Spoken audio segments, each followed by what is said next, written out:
Hi friends, welcome to my channel. First time ನನ್ನ channel ನೋಡ್ತಾ ಇದ್ದರೆ ಸಬ್ಸ್ಕ್ರೈಬ್ ಮಾಡ್ಕೊಳ್ಳಿ ಫ್ರೆಂಡ್ಸ್.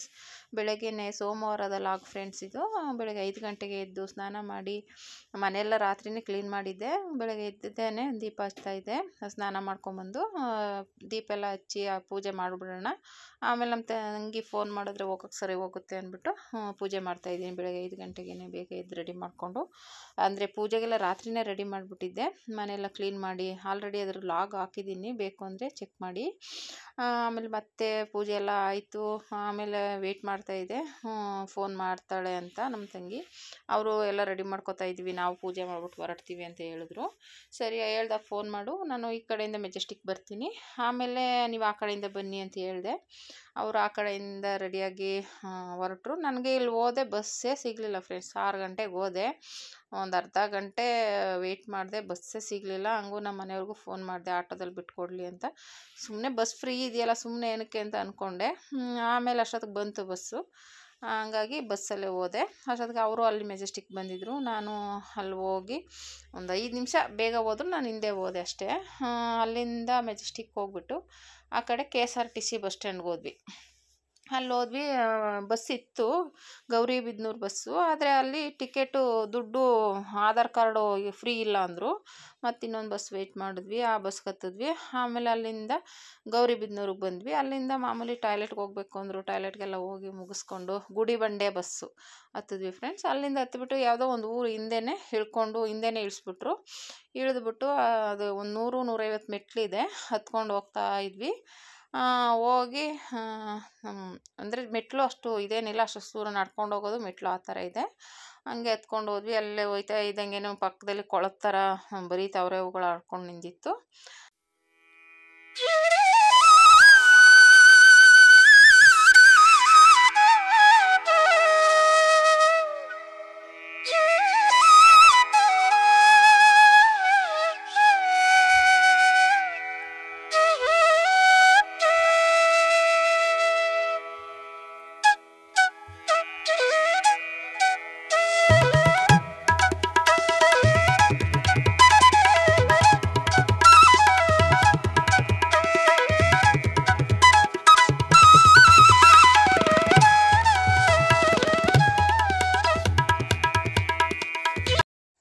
ದೇವಸ್ಥಾನದ ಹತ್ರ ಹೋದ್ವಿ ಫ್ರೆಂಡ್ಸ್. ಅಲ್ಲಿ ಬೆಳಗ್ಗೆನೇ ಪೂಜೆ ಆಗೋಗಿತ್ತು. ಮತ್ತು 12 ಗಂಟೆಗೆ ಮಹಾಮಂಗಳಾರತಿ ಆಗುತ್ತೆ ಅಂದರು. ಮತ್ತು ಅಷ್ಟೊತ್ತಿಗೆ ನಾವು ಅವ್ರ ಮನೇಲಿ ಪಲಾವ್ ಮಾಡ್ಕೊಂಬಂದಿದ್ರು, ನಾಷ್ಟ ಮಾಡ್ಕೊಂಬಿಡೋಣ. ಆಮೇಲೆ 12 ಗಂಟೆಗೆ ಬೇಕಂದರೆ ಅದು ಪೂಜೆ ಮಾಡಿಸಿದ್ರಾಯ್ತು ಅಂದ್ಬಿಟ್ಟಿದೆ. ಮೊಸರು ಬಜ್ಜಿ ಎಲ್ಲ ಹಂಗೆ ತೊಗೊಬಂದಿದ್ರು. ಮೊಸರು ಈರುಳ್ಳಿ ಎಲ್ಲ ಕಟ್ ಮಾಡಿಕೊಂಡು ಅಲ್ಲೇ ಮಿಕ್ಸ್ ಮಾಡಿ ಪಲಾವ್ ಎಲ್ಲನೂ ಹಾಕಿ ಕೊಟ್ಟರು. ಎಲ್ಲ ತಿಂದ್ವಿ. ಆಮೇಲೆ ಅವ್ರ ರಿಲೇಷನ್ ಒಬ್ಬರು ನೈಟೇ ಬಂದಿದ್ದರು. ಅವರೆಲ್ಲ ಅಲ್ಲೇ ಅಡುಗೆ ಎಲ್ಲ ಮಾಡ್ಕೋತಾಯಿದ್ರು. ಮತ್ತು ಮಧ್ಯಾಹ್ನಕ್ಕೆ ದೇವರಿಗೆ ನೈವೇದ್ಯಕ್ಕೆ ಅಂತ ಒಬ್ಬಟ್ಟು ಮಾಡ್ತಾಯಿದ್ರು. ಒಬ್ಬಟ್ಟು ಊಟನೇ ಮಾಡ್ಕೊಂಡಿದ್ರು, ರೆಡಿ ಮಾಡ್ಕೋತಾಯಿದ್ರು. ಅವ್ರು ಬೆಳಗ್ಗೆನೇ ಕೇಸರಿಬಾತು ಮೊಸರನ್ನ ಮಾಡಿದ್ದೀವಿ ಅಂದರು. ಇವರು ಮೊಸರನ್ನ ತಂದಿದ್ವಿ, ಇದು ಪಲಾವ್ ತಂದಿದ್ದೀವಲ್ಲ ಅಂದರು. ಅದನ್ನು ಸ್ವಲ್ಪ ಕೊಟ್ಟರು, ಇಸ್ಕೊಂಡು ತಿಂದ್ಬಿಟ್ಟು ಸುಮ್ಮನೆ ಹಂಗೆ ಓಡಾಡ್ಕೊಂಬರೋಣ ಅಂದ್ಬಿಟ್ಟು. ಜನ ರಶ್ ಇರಲಿಲ್ಲ. ದೇವಸ್ಥಾನದ ಒಳಗಡೆ ಎಲ್ಲ ಹೋಗಿ ದರ್ಶನ ಮಾಡಿಕೊಂಡು ಕುಂಕುಮ ಇಟ್ಕೊಂಡು ಓಡಾಡ್ಕೊಂಡು ಬಂದ್ವಿ. ಯಾಕೆಂದರೆ ಆಮೇಲೆ ನಾವು ಬರೋ ಅಷ್ಟರಲ್ಲಿ ತುಂಬ ರಶ್ ಇತ್ತು, ಮಧ್ಯಾಹ್ನ 12 ಗಂಟೆ ಅಷ್ಟೊತ್ತಿಗೆ. ಇವಾಗ ರಶ್ ಇರಲಿಲ್ಲ, ಹಂಗೆ ದರ್ಶನ ಚೆನ್ನಾಗಿ ಮಾಡ್ಕೊಬಿಡೋಣ ಫಸ್ಟ್ಗೆ ಅಂದ್ಬಿಟ್ಟಿದ್ದೆ. ಹೋಗಿ ಚೆನ್ನಾಗಿ ದೇವ್ರ ದರ್ಶನ ಮಾಡಿಕೊಂಡು ಸುತ್ತಾಡ್ಕೊಂಡ್ಬಂದ್ವಿ. ಇದು ಕಾರ್ತಿಕ ಸೋಮವಾರ ಆಗಿರೋದ್ರಿಂದ ದೀಪ ಎಲ್ಲ ಥರದ್ದು ದೀಪನ ಹಚ್ತಾಯಿದ್ರು ಫ್ರೆಂಡ್ಸ್. ನೀವು ನೋಡ್ತಾ ಇರ್ಬೋದು, ತುಂಬ ಜನ ಬಂದಿದ್ದರು.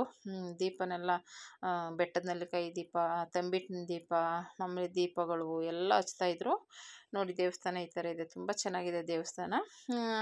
ಅಂಕನಾಥೇಶ್ವರ ದೇವಸ್ಥಾನ ಇದು ಫ್ರೆಂಡ್ಸ್. ಮತ್ತು ಈ ಥರ ನೇಚರು ನೋಡೋಕೆ ತುಂಬ ಚೆನ್ನಾಗಿದೆ. ಚಿಕ್ಕದು ಬೆಟ್ಟ, ದೊಡ್ಡದೇಲ್ಲ, ಹೇಳಿದ್ನೆಲ್ಲ 100-150 ಮೆಟ್ಲು ಬರುತ್ತೆ ಅಷ್ಟೇ. ನೋಡಿ ಈ ಥರ. ಆಮೇಲೆ 12 ಗಂಟೆ ಆಯಿತು, ದೀಪ ಹಚ್ಚೋಕ್ಕೆ ರೆಡಿ ಮಾಡ್ಕೋತಾಯಿದ್ರು. ನಾನೇನು ತೊಗೊಂಡೋಗಿರಲಿಲ್ಲ, ಅಲ್ಲೇ ಒಂದು ದೀಪ ತಗೊಳ್ಳೋಣ ಹಚ್ಚೋಣ ಅಂದ್ಬಿಟ್ಟು ಕೇಳಿದೆ. ಒಂದು ದೀಪಕ್ಕೇ ಫ್ರೆಂಡ್ಸ್ 100 ರೂಪಾಯಿ ಹೇಳಿದ್ರು. ನನಗಂತೂ ಒಂಥರ ಆಶ್ಚರ್ಯ ಅನ್ನಿಸ್ತು. ಕೇಳಿದೆ, ಏನಕ್ಕೆ ಹೇಳಬೇಕು, ಒಂದು ಲಿಮಿಟಾಗಿ ಹೇಳಿ, ಏನಕ್ಕೆ ಇಷ್ಟೊಂದು ರೇಟ್ ಹೇಳ್ತಾ ಇದ್ದೀರಾ, ನಾವು ಡೈಲಿ ತೊಗೊಂಡು ಹಚ್ತಾನೆ ಇರ್ತೀವಿ ಅಂತ ಹೇಳಿದೆ. ಆಮೇಲೆ ಒಂದು ಎಣ್ಣೆದು ಡಬ್ಬಿ, ಅದು ಸೇರಿಸಿ 120 ಕೊಡಿ ಅಂದರು. ಆಮೇಲೆ ಇನ್ನು ಜಗಳ ಮಾಡೋದು ಏನಕ್ಕೆ, ದೇವಸ್ಥಾನಕ್ಕೆ ಬಂದು ಅಂದ್ಬಿಟ್ಟು ಏನು ಮಾಡಿದೆ, ತೊಗೊಬಂದೆ. ದೀಪ ಏನಿಲ್ಲ ಅಂದರೂ ಒಂದು 20 ರೂಪಾಯಿ ಆಗುತ್ತೆ, ಬತ್ತಿ ಒಂದು 10 ರೂಪಾಯಿ, ಪ್ಲೇಟ್ ಒಂದು 5 ರೂಪಾಯಿ ಆಗುತ್ತೆ. ನಾನು ಯಾಕೆಂದರೆ ನಮ್ಮನೆ ದೇವರಿಗೆ ಬನಶಂಕರಿಗೆಲ್ಲ ಹಚ್ತಾನೆ ಇರ್ತೀನಿ. ಆ ಥರ ಹೇಳಿದ್ರು, ಇನ್ನೇನು ದೇವಸ್ಥಾನದ ಹತ್ರ ಅವೆಲ್ಲ ಇದು ಮಾಡೋದು ಅಂದ್ಬಿಟ್ಟು ತೊಗೊಬಂದು ನಾನು ರೆಡಿ ಮಾಡಿಕೊಂಡೆ. ಅವರು ಅವಲಕ್ಕಿ ನೆನೆಸ್ಕೊಂಡು ತಂದಿದ್ದರು, ಅವಲಕ್ಕಿ ಮತ್ತು ಬೆಲ್ಲ ಪುಡಿ ಮಾಡ್ಕೊಂಡು ತಂದಿದ್ದರು. ಅದಕ್ಕೆ ಬಾಳೆಹಣ್ಣೆಲ್ಲನೂ ಬಿಡಿಸಿ ತೆಂಗಿನಕಾಯಿ ಎಲ್ಲ ತುರ್ಕೋತಾಯಿದ್ರು, ಮಿಕ್ಸ್ ಮಾಡಿಕೊಂಡು ಪ್ರಸಾದಕ್ಕೆ ಕೊಡೋಕ್ಕೆ. ದೇವ್ರಿಗೆ ನೈವೇದ್ಯಕ್ಕೆ ಕೊಟ್ಬಿಟ್ಟು ಮಿಕ್ಕಿದ್ದು ಎಲ್ರಿಗೂ ಹಂಚೋಣ ಅಂದ್ಬಿಟ್ಟು ರೆಡಿ ಮಾಡ್ಕೋತಾಯಿದ್ರು. ಅದೆಲ್ಲನೂ ನಮ್ಮ ತಂಗಿ ಮಗಳೆಲ್ಲ ತೆಂಗಿನಕಾಯಿ ಎಲ್ಲ ತುರಿಯೋದು, ಬಾಳೆಹಣ್ಣು ಕಟ್ ಮಾಡೋದು ಎಲ್ಲ ಮಾಡ್ತಾಯಿದ್ರು.